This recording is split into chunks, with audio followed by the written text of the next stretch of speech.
Now we will understand classification of the thermodynamic cycle. So basically thermodynamic cycle જે છે એનું classification છે અલગ અલગ રીતે થતું હોય છે. જે પેલું classification છે according to the power. તો based on the power, thermodynamic cycle can be classified as a power producing cycle and power absorbing cycle. Right, અહીંયા તમે જોઈ શકો છો power producing cycle and power absorbing cycle. હવે ડિટેલમાં આપણે પાવર પ્રોડ્યુસિંગ સાયકલ કઈ કઈ છે અને પાવર એબ્ઝોર્બિંગ સાયકલ કઈ છે એ ડિટેલમાં આપણે જોશું.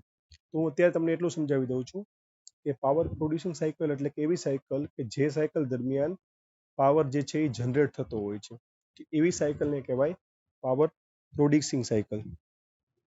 અને જે સાયકલ દરમિયાન પાવર જે છે એ એબ્ઝોર્બ થતો હોય છે, એટલે કે જે પાવર જે છે એ કન્ઝ્યુમ થતો હોય છે, તો એવી સાયકલને પાવર એબ્ઝોર્બિંગ સાયકલ કહેવામાં આવે છે. રાઈટ. પછી સેકન્ડ ક્લાસિફિકેશન છે according to the reversibility of the cycle. So it is the reversible cycle અને ઇરિવર્સિબલ સાયકલ. તો રિવર્સિબલ સાયકલ એટલે કે આપણે જાણીએ છીએ કે સાયકલ જે છે એ બે કરતાં વધારે પ્રોસેસની બનેલી હોય છે, બે અથવા તો બે કરતાં વધારે પ્રોસેસની.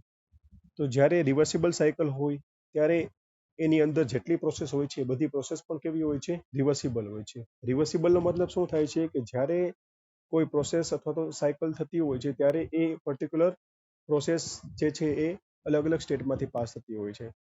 તો જ્યારે પ્રોસેસ રિવર્સિબલ હોય તો એ પાછી પ્રોસેસ છે એ પોતાની રિવર્સ ડિરેક્શનમાં જે સ્ટેટમાંથી પાસ થઈ હોય છે ફોરવર્ડ ડિરેક્શનમાં, એ જ સ્ટેટમાંથી રિવર્સ ડિરેક્શનમાં પાસ થઈને પોતાની પ્રોસેસ પૂરી કરે તો એને કહેવાય રિવર્સિબલ સાયકલ. એટલે કે સાયકલની જે પ્રોસેસ જે છે એ બધી રિવર્સિબલ હોય તો આપણે એવું કહી શકીએ કે સાયકલ પણ રિવર્સિબલ છે. રાઈટ. તો કાર્નોટ સાયકલ જે છે એની જે બધી પ્રોસેસ છે રિવર્સિબલ છે, જેથી કાર્નોટ સાયકલ પણ કેવી સાયકલ છે? રિવર્સિબલ સાયકલ છે. જ્યારે ઇરિવર્સિબલ સાયકલમાં શું થતું હોય છે કે એની જે બધી પ્રોસેસો હોય છે એ બધી કેવી પ્રોસેસ હોય છે? ઇરિવર્સિબલ હોય છે. એટલે કે એકવાર પ્રોસેસ થઈ ગઈ પછી એ પ્રોસેસ પાછી થઈ શકતી, એટલે કે રિવર્સ ડિરેક્શનમાં પાછી થઈ શકતી નથી. રાઈટ. તો આપણે એક્ઝામ્પલ તરીકે એવું કહી શકીએ કે થ્રોટલિંગ પ્રોસેસ જે છે એ કેવી પ્રોસેસ છે? રિવર્સિબલ પ્રોસેસ, ઇરિવર્સિબલ પ્રોસેસ છે. એમાં શું થાય છે કે એકવાર એ પ્રોસેસ થઈ ગઈ ફોરવર્ડ ડિરેક્શનમાં પછી એ ડિરેક્શનમાં રિવર્સ ડિરેક્શનમાં એની પ્રોસેસ થવી શક્ય નથી. તો આવી ટાઈપની પ્રોસેસને કહેવામાં આવે છે ઇરિવર્સિબલ પ્રોસેસ. અને જ્યારે ઇરિવર્સિબલ પ્રોસેસથી સાયકલ બનતી હોય તો એવી સાયકલને કહેવામાં આવે છે irreversible cycle. Third classification is according to the face of the working medium.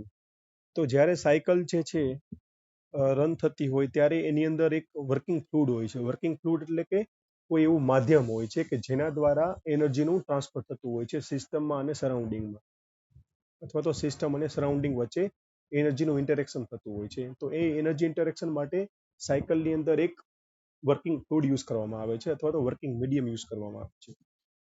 તો એ વર્કિંગ મીડિયમ જે છે એની કન્ડિશનના આધારે આપણે ક્લાસિફિકેશન કરી શકીએ છીએ કે એ સાયકલ ગેસ સાયકલ છે કે વેપર સાયકલ છે. રાઈટ. તો જ્યારે સાયકલની અંદર વર્કિંગ ફ્લુઇડ જે છે એ ગેસિયસ ફોર્મમાં જ રહેતું હોય ડ્યુરિંગ ધી એન્ટાયર સાયકલ, તો એવી સાયકલને કહેવામાં આવે છે ગેસ સાયકલ.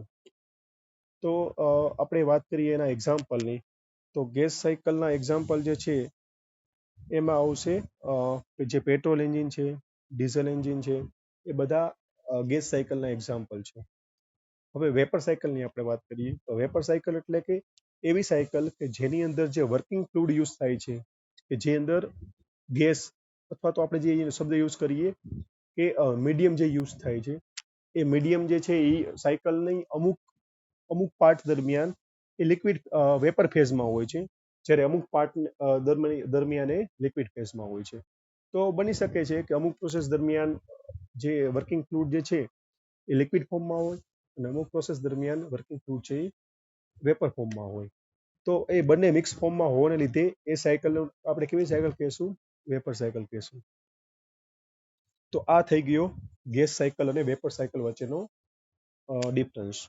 પછી લાસ્ટ ક્લાસિફિકેશન છે according to the working medium. એટલે કે જે વર્કિંગ મીડિયમ જે છે, circulation of the working medium, તો એનું સર્ક્યુલેશન કઈ રીતે થાય છે એના આધારે એનું સબ ક્લાસિફિકેશન થાય છે ક્લોઝ સાયકલ અને ઓપન સાયકલ. તો ક્લોઝ સાયકલ એટલે કે એવી સાયકલ કે જેની અંદર વર્કિંગ ફ્લુઇડ જે છે એ એક વખત સાયકલના શરૂઆતમાં વર્કિંગ ફ્લુઇડ યુઝ થાય છે, એ પ્રોસેસ થાય છે અલગ અલગ પ્રોસેસ દ્વારા, અને at the end of the cycle a working fluid જે છે એને પછી રિજેક્ટ કરી દેવામાં આવે છે, અને પછી પાછું સાયકલની શરૂઆતમાં નવું વર્કિંગ ફ્લુઇડ લેવામાં આવે છે. રાઈટ, સોરી, રિપીટ કરું છું. Before the starting the cycle working fluid જે છે એ લેવામાં આવે છે, એનું પ્રોસેસ થાય છે અલગ અલગ વર્કિંગ ફ્લુઇડની સાયકલની અંદર. પછી એ વર્કિંગ ફ્લુઇડ જે છે પાછું રિસર્ક્યુલેટ થાય છે સિસ્ટમની અંદર, બીજી સાયકલ માટે, ત્રીજી સાયકલ માટે, ચોથી સાયકલ માટે.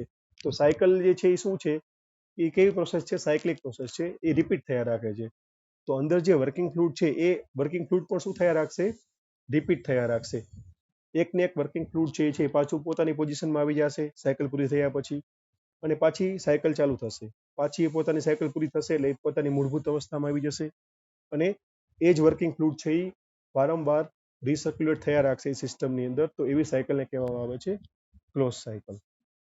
ઓપન સાયકલ, ઓપન સાયકલ એટલે કે એવી સાયકલ કે જેની અંદર વર્કિંગ ફ્લુઇડ સાયકલની સ્ટાર્ટિંગમાં લેવામાં આવે છે, એની અંદર પ્રોસેસ થાય છે, અને at the end of the cycle જ્યારે પ્રોસેસ પૂરી થઈ જાય છે બધી સાયકલની, પછી એ વર્કિંગ ફ્લુઇડને રિજેક્ટ કરી દેવામાં આવે છે, અને પાછું સાયકલની શરૂઆતમાં નવું વર્કિંગ ફ્લુઇડ લેવામાં આવે છે.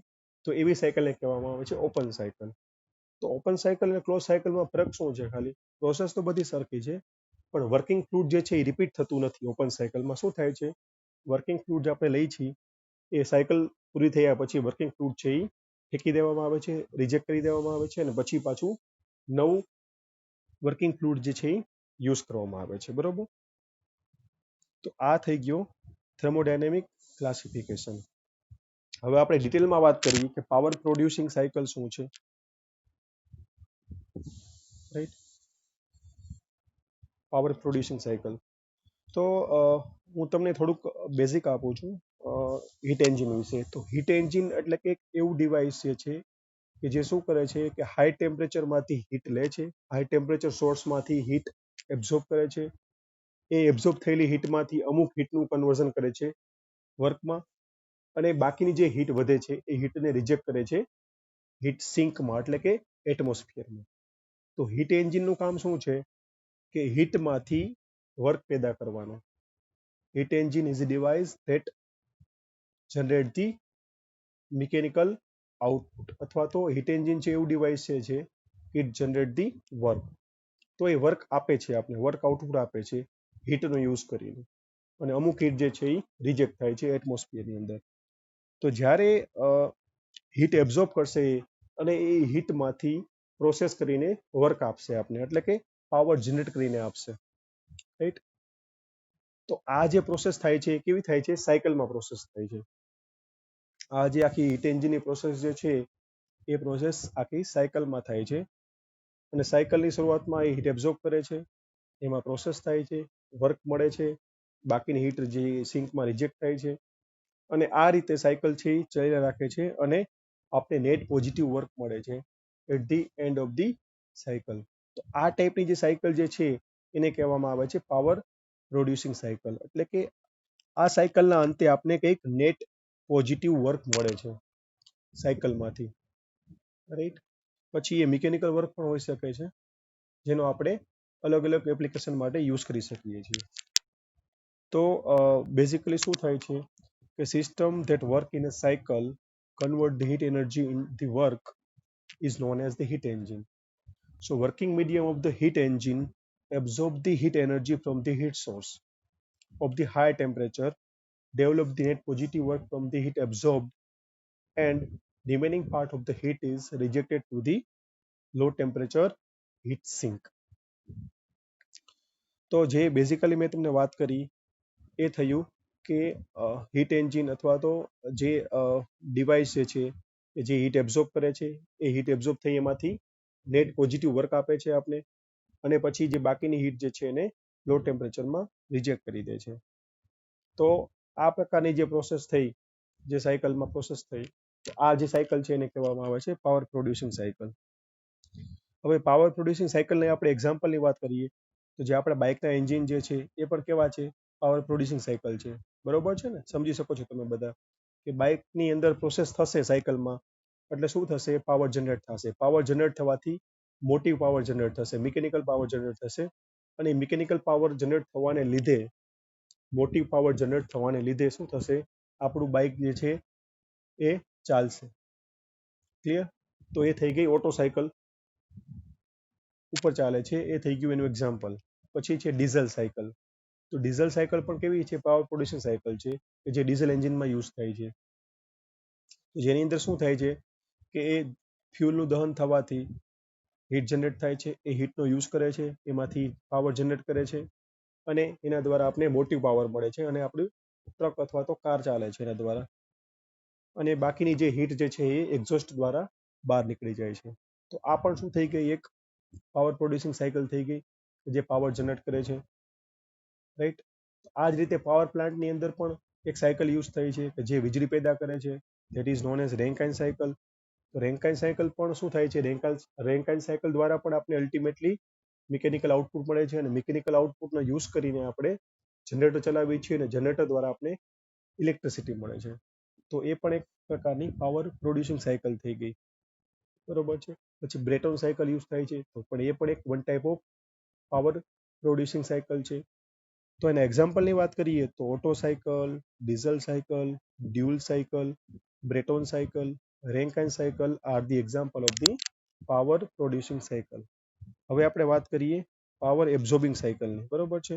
તો પાવર એબ્ઝોર્બિંગ સાયકલમાં જે આપણે વાત કરીએ જોઈ શકો છો તમે, Carnot cycle, Otto, diesel, dual, Brayton અને Rankine. So these are the example of the power producing cycle. આમાંથી આપણે બધી જ સાયકલ છે એ સમજવાની છે એક્સેપ્ટ ધીસ રેન્કાઇન સાયકલ. જે આપણે આ રેન્કાઇન સાયકલ છે એ આપણે આ ચેપ્ટરમાં સમજવાની નથી. Then we discuss about the power absorbing cycle. તો પાવર એબ્ઝોર્બિંગ સાયકલમાં શું હોય છે, એના કરતાં રિવર્સ પ્રોસેસ થાય છે. રિવર્સ પ્રોસેસ મતલબ કે જે રેફ્રિજરેટર જે છે અથવા તો જે એર કન્ડિશનર છે, હીટ પંપ જે છે, એમાં શું થાય છે કે એમાં જે હીટ જે છે લો ટેમ્પરેચર અથવા તો સિસ્ટમ જે છે એ લો ટેમ્પરેચરમાંથી હીટ એબ્ઝોર્બ કરશે અને એને હાઈ ટેમ્પરેચરમાં રિજેક્ટ કરશે.